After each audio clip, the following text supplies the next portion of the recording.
Alright, doing an interview with Nathan Wyatt, the founder of XBW, Xtreme Backyard Wrestling.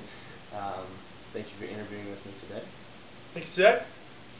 Thank you. Just going to ask you a few questions about Xtreme Backyard Wrestling. So what is XBW? What was XBW? Well, it was a backyard wrestling fed that we had actually started in high school, my sophomore year in high school. Really, it was created in Wilkes County just out of boredom, and we just got together and decided we'd try to do a little fun, make a little money on it. So you mentioned it was kind of out of boredom. Was there more inspiration for starting XBW, Xtreme Backyard Wrestling? Well, yeah, I grew up as a pro wrestling fan all my life. It actually started, me and a few of my friends were watching some videos of some hardcore wrestling one night, and I don't know, really, we just decided to go outside and started hitting each other with things, and that's where it started from there. What all did you use for weapons? Anything from road signs, trash cans, metal trash cans, plastic, fluorescent light tubes, staplers, you name it. We used anything we could find. What did you have to do to get this off the ground? It sounds like it was a lot to put together. It really wasn't bad to put together. It was really just getting a group of friends together that was dedicated to come out there and do it. You know, like I said, being from Wilkes County, there's not a whole lot going on here. So, you know, as a kid in high school, you get a lot of people together. Everybody wants to join in and be a part of something. So, we just started going over to my house, and which was my dad's house at the time in Wilkesboro, and put a couple of shows together. Word caught fast around high school, and people started showing up and coming up for it. Okay. Well, tell me a little bit. What was a typical show like? Take me through a whole show. What would a show be like? Well, before the show, we would get together and talk about a few hours before we would start. We would get together and talk about everything we planned on doing for the show. You know, who was going to win the match, how the matches were going to be laid out. We actually had real announcers, just like the real guys on TV. We would tell the announcers how everything's going to go. We didn't have the whole matches scripted, of course, but we had the winners laid out. You know, we would get all the weapons or anything that we would use together. We made the CD, the music CD for our entrances, and it was just setting up everything. A lot of makeshift, really, creating the entranceway with spray paint, and we actually put up over the garage door where we came out, we actually put up a large piece of black plastic and spray painted XBW across it, and it was pretty cool. Well, tell me where, or when did it start, rather? It's 2010 now. When did it start? It was about summer of 2002, sophomore year in high school. That's when we started it up. We were actually broke out a video camera to do a video for our English class at the time, but we just decided to start wrestling each other instead. When did you, or did you have regular events? Were they scheduled? How did you schedule events? When were they? Every couple of months we do an event. We would schedule it on our website. We had a website at the time. It was xbwrestling.moonfruit.com, which is down now. We had another domain name for it, xbwrestling.tk.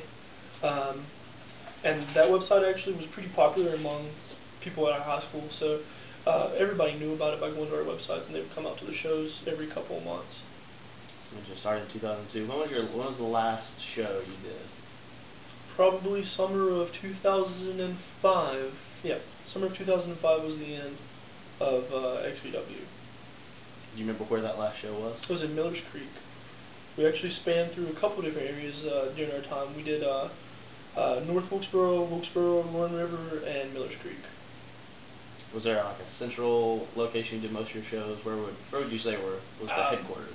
At my dad's house in North Wilkesboro. Did you hit that where operations were and where most shows were and everything? Yeah, website development, T-shirt ideas, because we actually had T-shirts for it and everything. Pretty much all the ideas and everything came from there. We just did a couple random shows in different areas.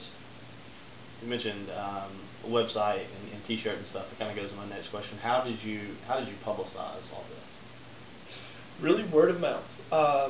We came out. We made the T-shirts. Big XBW logo on the front. Had the website on the back and another little logo. And a bunch of us, there was probably about 10 of us at the time that was wrestling in the XBW, we wore the t-shirts to school. Of course, 10 kids come into a high school all wearing the same shirt. Nobody knows what it is, and they see a website on it. They go to the website during their computer class, and a lot of kids would save it as the main page when you would open up Internet Explorer in class, and it just caught fire really from there. Well, tell me, why do you think it was so popular? I think it's because no one had done anything like that around here. The average thing for people to do was go to a bowling alley or go to the movies. And then out of nowhere you have a bunch of kids in a backyard beating each other with fluorescent light tubes and throwing each other into propane tanks and things. And, people like to see violence, people like to see that, so, we'd have crowds of 30, 40, 50 people coming out and watching us all around our age group, and everybody seemed to enjoy it. They'd come back, they'd get on our website and post on it, and spread like that. Why were you so interested in it and to start it and to do it? I've just always had a passion for wrestling. Like I said, I grew up on wrestling. I started watching wrestling when I was 4 years old with Ric Flair, Sting, Ricky Steamboat, guys like that. And from there, it had just been something I always wanted to do. Actually, through XBW, through the videos and everything, I actually got my name out and was able to do some independent shows up in Ashe County and in Wilkes with a couple of federations, 13th Floor Wrestling Association and Empire Wrestling Association. Did you have any other wrestlers that kind of use that as a springboard for other things? Yep, we had 2 wrestlers also that came out from XBW. Michael Owens, who later is actually still wrestling in Tennessee. He is wrestling for Tennessee Entertainment Wrestling now. His name is Mike Cross there. And then Jake Royal, who wrestled in 13th Floor as well. And Wasp, which is also up in Tennessee and in parts of Virginia. They run shows. I don't think he's doing it anymore, but Mike still is. I guess that kind of answers the next question. What was a lasting impact from it? That's kind of the lasting impact on some wrestlers who got to go do some other things. But what do you think was a lasting impact for the guys who did it, you and your friends who were actually wrestling and got to participate in it and put it all together? Just having the great memories. Most of the people in it really didn't have a passion for wrestling. Most of the people in it had never even watched wrestling. They just did it, as I said, to begin with, out of boredom, pretty much. There was only a few of us that actually had watched wrestling, had a love for pro wrestling. And then those few, me, Mike, and Jake, actually, we went on to do some independent stuff. What was your best memory from it? Maybe not specifically a show, but any part of putting it together, talking about it, wrestling, any part. Creating the videos. I enjoy making music videos and different videos, any sort of media. Creating videos, putting them online, and just seeing the reaction of people, the comments, and how many hits they get. Our videos are still on YouTube, and they're up in the thousands on each one of our videos as far as views go. So what's the last thing, or I guess what's left of XBW now? Just the videos, really, and t-shirts randomly. If you go to a Goodwill in Wilkesboro, you're likely to see an XBW t-shirt. We made around 125, 130 t-shirts. I had them all sold within maybe a month at high school for $10 a piece, and that was, that's a pretty good bit of money for a sophomore, junior in high school, just to make off selling some t-shirts. But really, the videos, you can still check out the videos on YouTube, and actually on Facebook as well. What do you think is the biggest thing you took from it, just as an experience and all? It's a pretty heavy task putting a website together, getting a group of people together in general, plus getting fans together. Having to publicize it and talk about it. You did it for 3 years. What do you think is just the lasting impact, any lasting impact that you've taken from putting it all together and seeing it go through pretty well? Really organizing a wrestling event, knowing how to put together a wrestling event.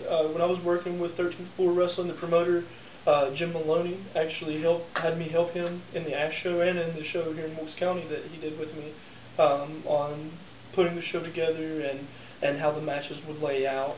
I gave him some ideas on video, and he actually used some of them. So really just getting that experience of knowing how to put that type of event together and being able to help others with that same concept. Well, it's been down for a few years. I guess the last thing, if everybody got together again, would you do another show, and what do you think that would be like? It'd be interesting. You know, everybody's gone on different places. Some of us don't even live in the same state anymore. You know, it'd be fun. I would definitely do it. I don't really know that everybody would still be able to do it. Some of us got a little older. You know, knees and back aren't working the same way they were, but it would definitely be fun and interesting to see. That's all I got for you. So, Nathan, thank